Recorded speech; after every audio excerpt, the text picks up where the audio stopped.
My millionaire son smiled at the cake on my 65th birthday and asked if I was still enjoying the beautiful house he had bought me. I looked down at the plastic plate in my lap, at the cheap vanilla frosting melting beside the candle, and said, "Honey, I live in the garage." For a second, nobody breathed. The fork in my daughter's hand slipped through her fingers and hit the concrete floor with a sharp little crack. That sound felt louder than the birthday song playing from my son's phone. Louder than the traffic humming beyond the alley. Louder than the 3 years of silence I had been swallowing because I thought good mothers were supposed to be grateful for whatever their children gave them. My son, Ethan, stared at me like he had misunderstood English. "Mom," he said slowly. "What did you just say?" I tried to smile because old habits are hard to kill. "I said I live in the garage." My daughter, Vanessa, bent down to pick up the fork, but I saw her hand shaking before she hid it under the table. Vanessa had always been polished when she was scared. Fresh nails, perfect hair, gold hoops, designer handbag resting on the folding chair beside her like proof that she had made something of herself. At 41, she still walked into every room as if the room owed her rent. But Ethan looked like he had been punched. He had flown in from Seattle that afternoon. Hair in a cybersecurity company, the kind of company people wrote articles about, though I never understood most of it. To me, he was still the boy I had raised on double shifts and cheap dinners. When he bought this house 3 years earlier, he called me crying. "Mom," he said then, "you carried me my whole life. Let me carry you now." He said it was a single-story house outside Phoenix, close to doctors and groceries, with a garden, a big kitchen, and a real bedroom with morning sunlight. I thanked God for him. Then Vanessa took the keys. "She's closer," Ethan had said. "She'll help with the move, bills, appointments, whatever you need. I'll handle the money." I had nodded because that made sense. Vanessa lived in Arizona. Ethan lived states away and traveled all the time. Vanessa was my daughter. Who else should I trust? The first week, she said the main house needed deep cleaning. The second week, she said there were contractors coming. The third week, she said I would be safer sleeping in the converted garage for a few nights because the floors were being refinished. A few nights became 3 years. My bed was a narrow cot beside the water heater. My dresser was 3 plastic bins under a metal shelf. My kitchen was a microwave, a hot plate, and a mini fridge. In summer, heat pressed through the garage door. In winter, cold air crawled into my knees. The main house was just beyond the side door, bright and wide and full of things I was told not to touch. "Don't start," Vanessa said under her breath. "Ethan came to celebrate you, not listen to you complain." That was when I understood. She was not embarrassed for me. She was terrified for herself. Ethan stood so fast his chair scraped backward. For the first time, he really looked at the sagging chair, the taped heater cord, the laundry basket that served as my closet, and the small crucifix above the cot. "Where's your bedroom?" he asked. I pointed at the cot. His face changed. Not anger yet. Something worse. A stunned kind of grief. "Where's your kitchen?" I lifted my hand toward the hot plate. "Where do you keep your medication?" I looked toward a shoebox under the shelf.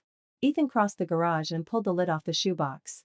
Inside were my blood pressure pills, arthritis cream, a pill splitter, and 2 prescription bottles I had stretched for months because refills were expensive. He picked up one bottle and read the label. "Mom, this expired last year." I was careful. "Careful?" His voice cracked. "You were cutting pills in half." Vanessa shot up from her chair. "She does that on her own." I told her not to be stubborn. I looked at my daughter. For 3 years she had told me Ethan was too busy. That he didn't want long phone calls. That I made him feel guilty, that he was already doing more than enough and I should stop making him worry. For 3 years I had believed her. Ethan turned slowly toward Vanessa. "I pay for electricity, water, gas, groceries, house maintenance, yard service, security monitoring, and a monthly caregiver allowance," he said. "I pay for everything." Vanessa swallowed. "So tell me why my mother is sleeping next to a water heater." "She wanted something simple," Vanessa said. "You know Mom. She gets overwhelmed. The garage is private." "Private?" Ethan repeated. "It's converted." He looked at the exposed beams, the concrete floor, the old garage door hidden behind a curtain. "This is not converted. This is storage." My face burned with shame even though I had done nothing wrong. That is the cruel thing about humiliation. It makes the victim feel guilty for being seen. "Ethan," I whispered, "maybe we should just eat cake." He looked at me, and his eyes softened in a way that almost broke me. "Mom, did you think I put you here?" I couldn't answer. That answer was too ugly to say out loud. Vanessa stepped between us. "You're making this dramatic." She had everything shinned. She was safe. She was close. "You're acting like I threw her on the street." "No," I said quietly. "You threw me where nobody would look." The words left my mouth before I could stop them. Vanessa's head snapped toward me. What did you say? I stood slowly. My knees hurt, but I stood anyway. I said you put me where nobody would look. The garage went silent. Ethan's jaw tightened. He walked to the side door leading into the backyard. Beyond it was the patio I had swept every Saturday, the rose bushes I watered but never sat beside, the sliding glass doors to the house I had only entered to clean when Vanessa asked. Let's go inside, Ethan said. Vanessa moved fast. You can't just barge in. Ethan stopped with his hand on the knob. Into the house I bought for my mother? There are private things in there. Private things, he said, in my mother's house? I saw Vanessa's eyes flick toward the hallway beyond the glass. It was quick, but Ethan saw it too. He opened the door. Vanessa grabbed his arm. Ethan, don't. That was the first time fear replaced arrogance in her voice. And that was how I learned my birthday was not going to end with cake. It was going to end with the door opening. The living room smelled like expensive candles and lemon polish. For 3 years, Vanessa had told me the main house was half renovated and unsafe. But the floors gleamed. The furniture looked new. There were framed pictures on the walls, none of me. A cream sofa faced a massive television, and the whole place looked staged for a magazine. Ethan stood frozen in the entryway. I stood behind him, holding my cardigan tight. Vanessa walked in with her chin high, trying to make herself the homeowner by posture alone. You don't understand what I've had to deal with, she said. I separated from Rick. The kids needed stability. I had nowhere else to go. Ethan turned. You live here? I stay here sometimes. He looked at the family photos on the wall. Vanessa's sons in private school uniforms. Vanessa at a charity luncheon. Vanessa in a black cocktail dress beside a man I recognized as her real estate broker friend. Vanessa standing in my garden holding a glass of champagne. Sometimes? Ethan said. Vanessa folded her arms. I maintained the place. You maintained the place by moving into it? You were gone. Mom was fine. I walked past them into the kitchen. The refrigerator was full, berries, steaks, sparkling water, imported cheese, and meal prep containers with Vanessa's name on them. I remembered eating crackers and canned soup because she said Ethan's deposits were delayed. I remembered selling my sewing machine Topi for a dental appointment. My hands began to shake. Ethan opened cabinets. Dishes, glasses, supplements, coffee pods, snacks. Then he opened a drawer and found envelopes. He pulled one out, saw my name, and went still. Mom, he said. Did you know about the account? What account? Vanessa reached for the envelope. Ethan lifted it out of reach. What account? I asked again. Ethan opened the envelope. His face went pale. 3 years ago, he said carefully, I set up a living support trust, $8,000 a month for your care for food, clothes, medication, transportation, anything you needed. Vanessa was supposed to help administer it because she lived nearby. I gripped the kitchen counter. $8,000 a month. For 3 years, I had asked permission to buy groceries. For 3 years, I had worn shoes with cardboard inside the soles.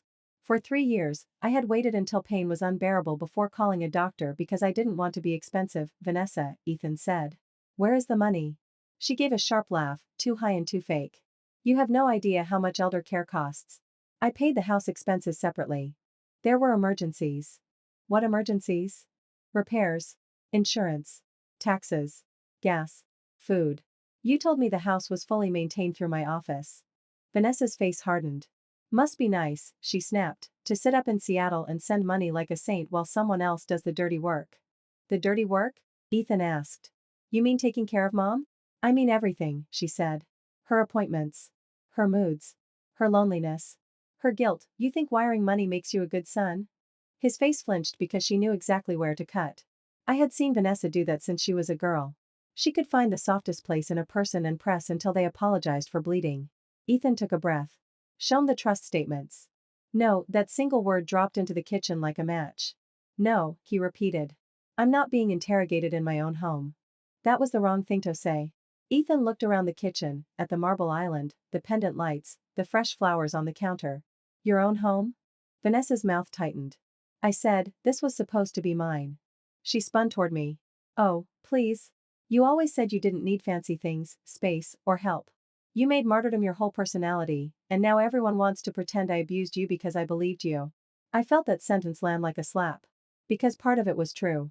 I had taught my children I could survive on less. Less sleep. Less food. Less money, less kindness. I had called it strength. Vanessa had called it permission. I said those things, I told her, because I thought needing less made me easier to love. The kitchen went quiet. Vanessa blinked, but she did not soften. Ethan pulled out his phone. What are you doing? She demanded. Calling my attorney. You're insane. Then me accountant. Ethan. And the bank. Vanessa's face changed again, and this time I saw calculation. She was not thinking about me. She was counting what could still be hidden. Ethan made the calls in front of us. His voice grew colder with each one. I want the trust frozen immediately. I need a forensic review. No withdrawals without me signature. Pull every payment made to Vanessa Cross, Rick Cross, Via Cross Consulting, and any account linked to my mother's social security number. My social security number, the room tilted slightly.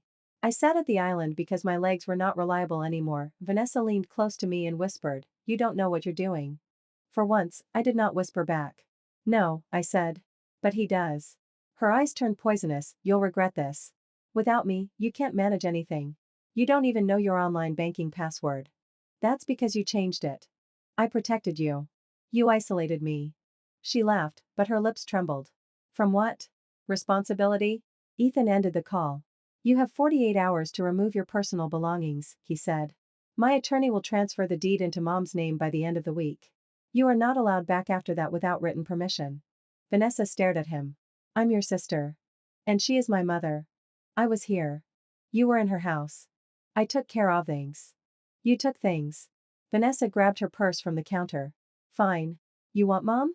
Take her. Let's see how long your guilt lasts when she needs real help. Let's see how long before your little company needs you more than she does." Then she turned to me. "And you," she said, "don't look so innocent. You enjoyed being pathetic, you enjoyed making everyone feel sorry for you. I had been humiliated before. By landlords. By supervisors. By bill collectors. By nurses who assumed I couldn't understand paperwork. But nothing felt like hearing my own daughter turn my suffering into something ugly I had chosen for attention." I looked her in the eye. "I loved you so much I mistook your cruelty for stress." Her expression faltered. I continued, "I won't make that mistake again." She walked out and slammed the front door hard enough to rattle the glass. That night, Ethan insisted I sleep in the main bedroom. I told him it was too much. I told him I could take the guest room.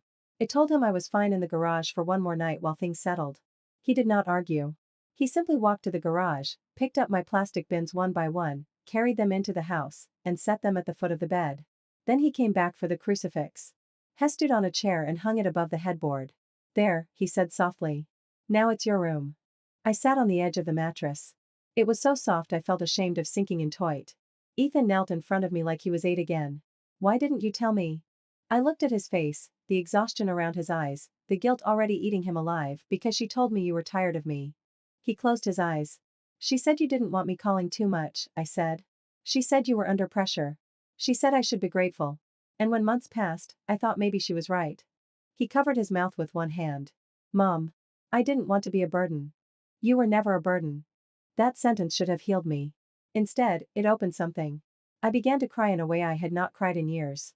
Not polite tears. I cried for the cold mornings, the missed appointments, the birthdays alone, the phone calls I did not make, and the laughter I heard through the sliding glass door while I sat in the garage.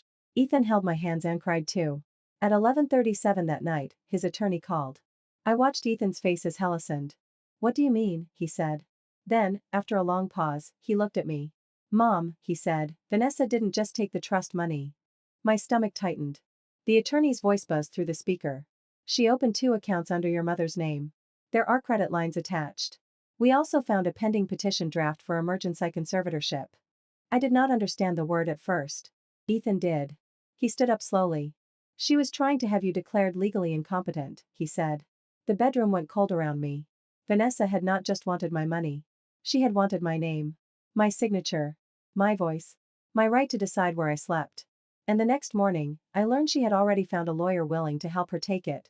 I did not sleep that night. The house was quiet in a way the garage never was.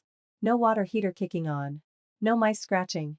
No garbage truck grinding through the alley before sunrise. Just silence. But my body did not trust softness yet. I sat at the kitchen table before dawn, wrapped in a robe Ethan found in a guest closet.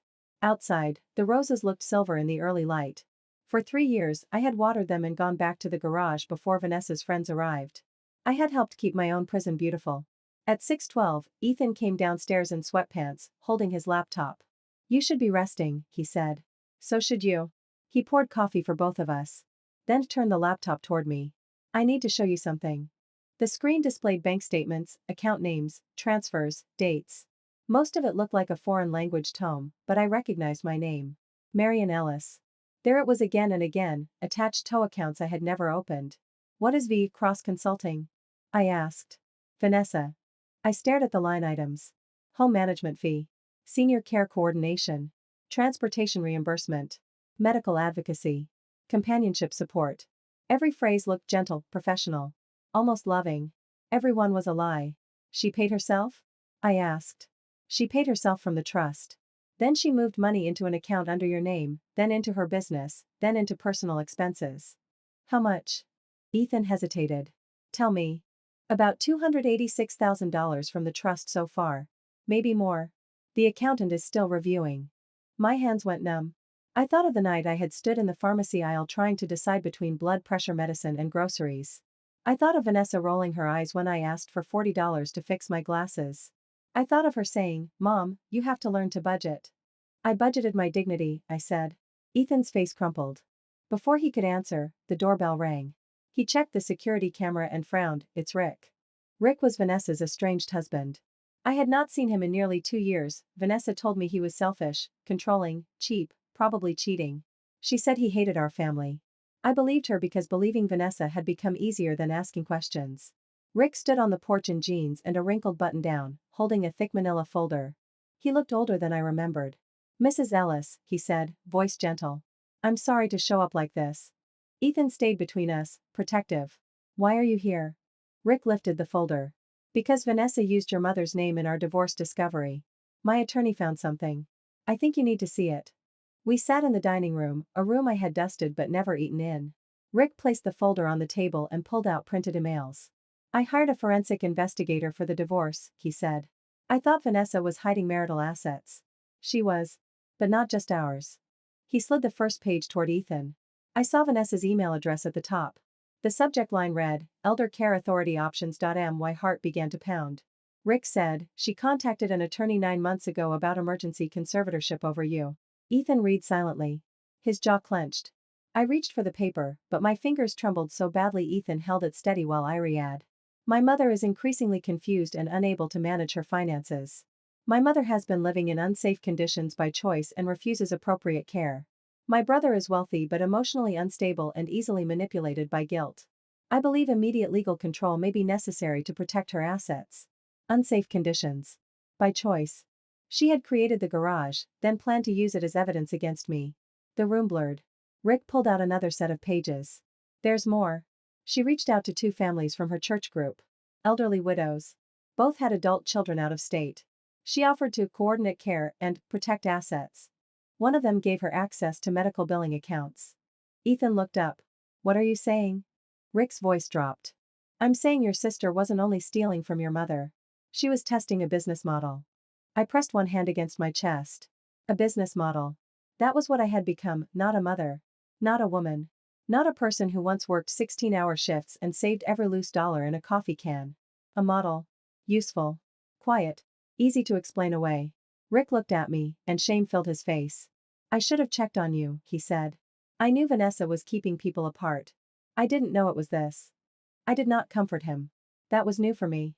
Usually, I rushed to comfort anyone who cried near me, even if he was the one bleeding. That morning, I let Rick sit with what he had missed. Ethan said, can you testify? Yes. Will your investigator? Yes. And the other families? Rick nodded. One will. The other is scared, but I think she'll speak if she knows she's not alone. Ethan turned to me.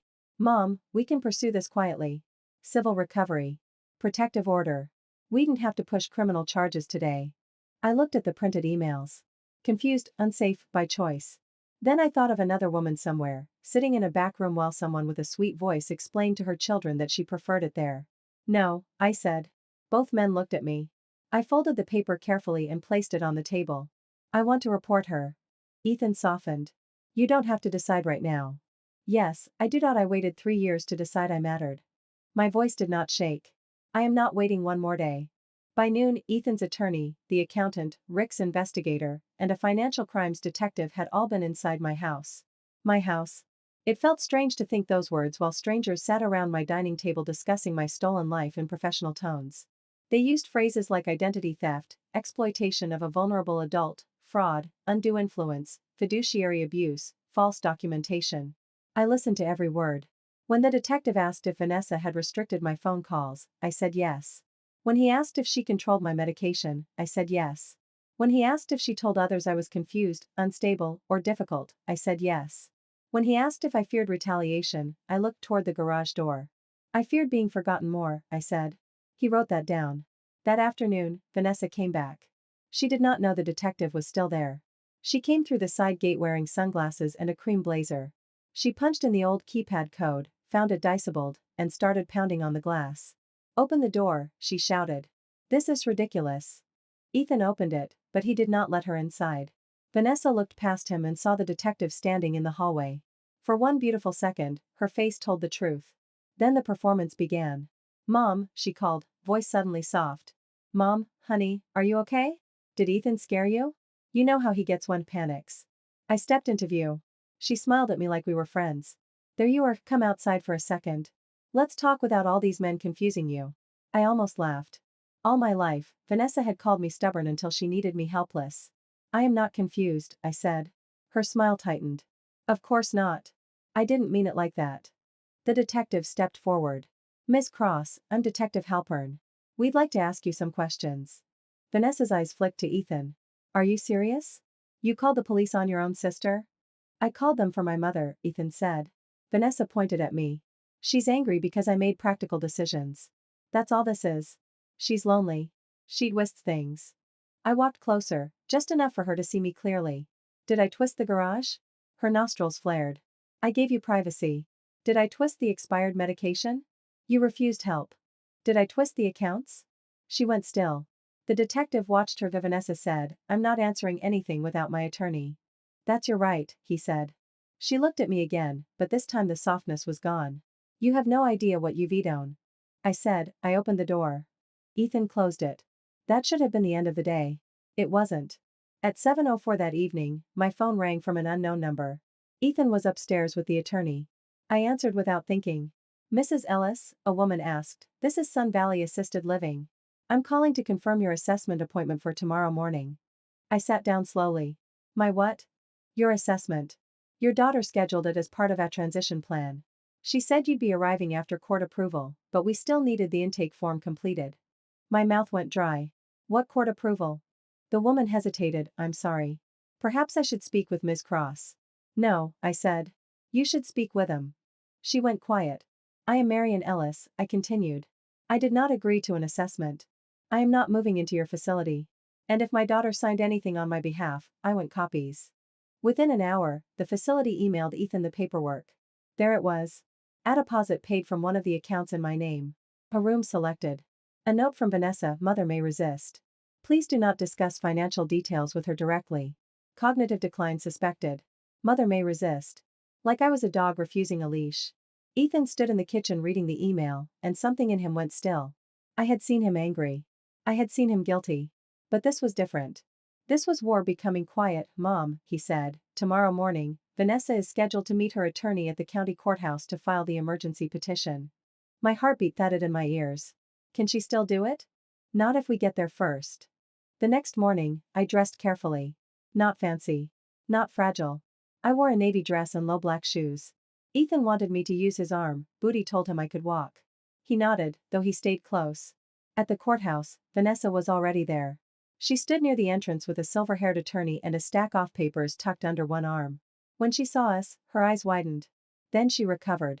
Mom, she said loudly, as if witnesses helped her. You shouldn't be here. This is too stressful. I kept walking. Her attorney stepped forward. Mrs. Ellis, your daughter is acting out of concern. Perhaps we can sit somewhere private. I have had enough private rooms, I said. Ethan's attorney arrived with a file box. Rick arrived behind him. So did Rick's investigator. Then came the detective. Vanessa looked from one face to the next, and for once, she could not control the room. Inside the hearing chamber, Vanessa tried everything. She cried first. She said I was proud and secretive, that I refused the main bedroom because I felt safer in small spaces, that I hid my medication, and that Ethan was a guilty son punishing the sibling who stayed nearby. Then Ethan's attorney displayed photos of the garage. My cot. The water heater, the pill bottles. The space heater. The concrete floor. The judge's face changed. Vanessa said, "Those photos are misleading." Then they showed the trust statements. The transfers. The consulting invoices. The credit lines. The assisted living deposit. The emails. Mother may resist. Cognitive decline suspected. Unsafe conditions by choice. I watched Vanessa's face as each lie returned to her wearing evidence. The judge asked me if I wished to speak. Ethan touched my hand once, then let go. I stood. For a moment, I saw myself from outside my body, 65 years old, small, gray at the temples, holding the back of a chair in a room where everyone expected me to sound either broken or confused. I was neither. "My name is Marion Ellis," I said. "I raised 2 children mostly by myself after my husband died. I worked as a nursing aide, a cashier, a seamstress, and a night cleaner. I sold my house to help my son finish college. I have forgotten names and misplaced keys. But I am not incompetent." Nobody moved. Mid-daughter put me in a garage and told my son I was comfortable. She took money meant for my care and told me there was none. She told people I was confused because she needed me to look helpless. But I am not helpless. I am old enough to know when I have been robbed, and I am still alive enough to say so. Vanessa stared at the table. The judge denied the emergency petition before lunch. By sunset, Vanessa's attorney withdrew from representing her in anything related to me. By the end of the week, she was arrested. I did not cheer. People think revenge feels like fireworks. Sometimes it feels like finally exhaling after holding your breath so long your ribs forgot how to move. The criminal case took 8 months. In that time, I learned the difference between justice and healing. Justice has paperwork and hearings.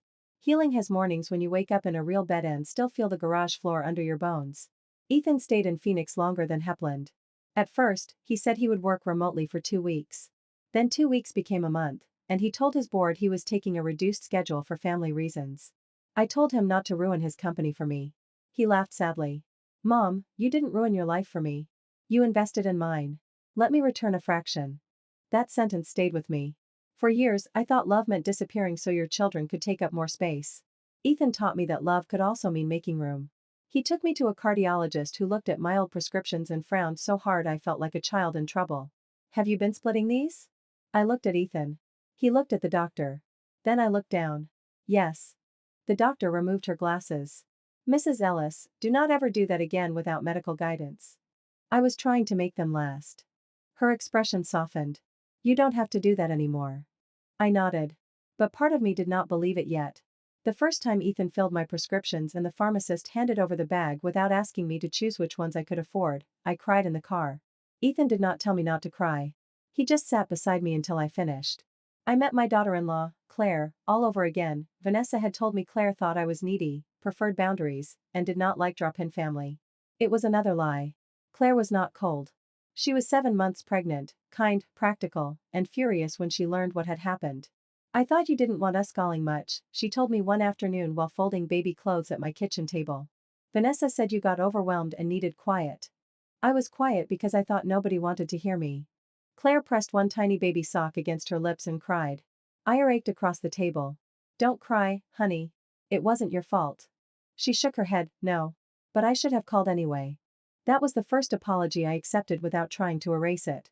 My grandson, Noah, came back into my life in a different way.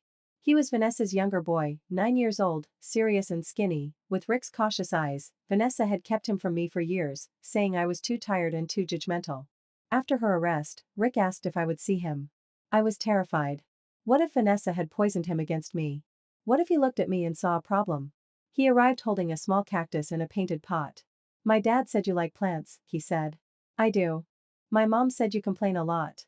I swallowed. "Sometimes I do." He studied me. "About what?"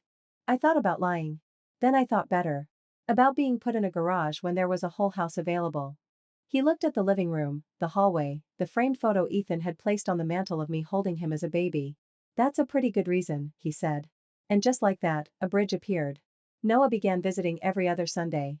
We planted basil, tomatoes, and marigolds in raised beds Ethan ordered because bending hurt my back. He asked the direct questions children ask before they learn to protect adults from truth. "Did my mom steal your money?" "Yes." "Do you hate her?" "Not every day." "Do you still love her?" I pulled a dead leaf from the basil plant. "Yes," I said, "but love is not the same as letting someone hurt you." He thought about that for a long time. When Claire gave birth, Ethan flew me to Seattle. I had not been on a plane in 11 years. At the airport, I clutched my ID like someone might decide I did not belong there. Ethan simply said, "Stay with me," and guided me through security. My granddaughter was born on a rainy Thursday morning. Her name was Lily. She weighed 6 pounds, 9 ounces, and when they placed her in my arms, she opened one eye as if she had been waiting to inspect me. I laughed and cried at the same time. Ethan stood beside the hospital bed with tears running down his face. "I'm sorry for the years we lost," he whispered. I looked at Lily's tiny fingers curled against my sweater. "We lost years," I said. "But we didn't lose this." I stayed in Seattle for 3 weeks. Claire insisted I take the guest room, not the couch. Ethan made breakfast. I learned that being included could feel uncomfortable at first because neglect had trained me to stand near the wall and wait for instructions. One morning, Ethan found me washing dishes before anyone woke. "Mom," he said softly, "you don't have to earn your stay." I turned off the faucet. The old answer rose automatically, "I don't mind." But I stopped it. "I know," I said. And I left the dishes in the sink. Back in Phoenix, the case moved forward. The prosecutor explained the charges: fraud, identity theft, financial exploitation of a vulnerable adult, attempted unlawful conservatorship, and forgery. Because Rick's investigator found 2 other families she had approached, the state looked for a larger pattern. Vanessa pleaded not guilty at first. Of course she did. She arrived at court in soft colors and pearls, looking more like a worried daughter than a woman who had put her mother beside a water heater. She told anyone who would listen that Ethan had turned me against her. Then the recorded phone call surfaced. I did not know Rick had it. Vanessa had called him 2 weeks before my birthday, angry about the divorce. On the recording she said, "Marion is easy. She'll sign anything if I make her feel guilty enough. The problem is Ethan. If he ever shows up unannounced, I'm screwed." The courtroom heard her say it. I watched the jury's faces. Something shifted there. Vanessa's lawyer tried to argue context. Stress. Divorce, family tension. But no amount of context could make those words loving. Then came the second recording. A voicemail she left one of the other elderly women's nephews. "I help families manage difficult older relatives," Vanessa said in that smooth professional voice I knew too well. "The key is controlling access before confusion gets worse." Controlling access. That phrase sat in the courtroom like smoke. When I testified, Vanessa would not look at me.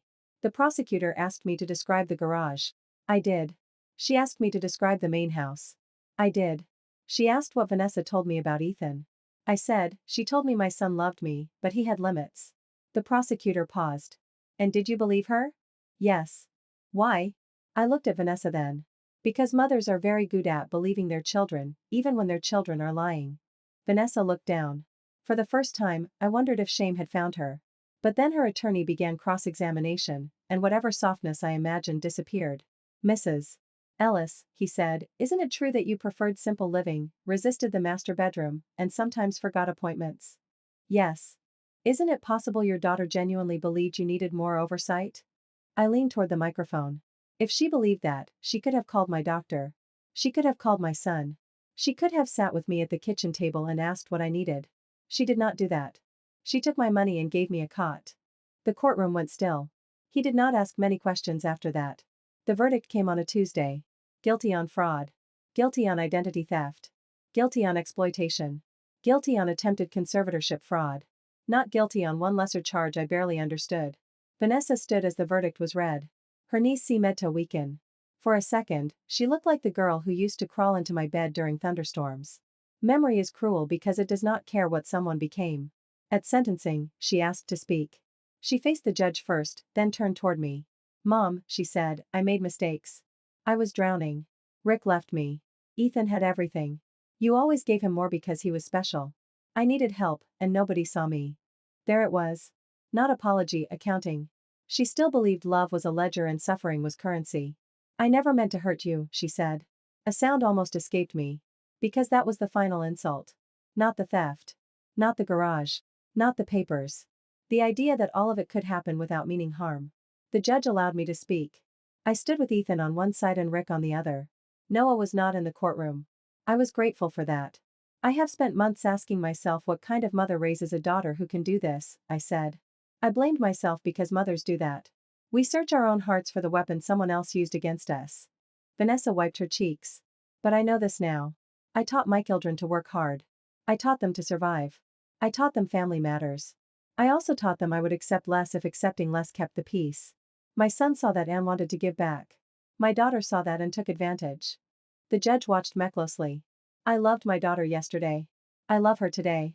I may love her until I die. But I will never again confuse love with permission. Vanessa covered her face. I continued, she stole money. She stole safety. She stole years. But she did not steal my mind. She did not steal my name. And she did not steal the rest of my life. Vanessa received 4 years in state prison, restitution, probation after release, and a lifetime ban from serving as a fiduciary, guardian, caregiver coordinator, or financial manager for any vulnerable adult. The judge also ordered her to stay away from me unless I initiated contact through legal counsel. As deputies led her away, she turned. "You're my mother," she said. Like the word mother was a key she still expected to fit every lock. I looked at her. "That is why it hurt more," I said. "But it does not open this door." The months after sentencing were not magical.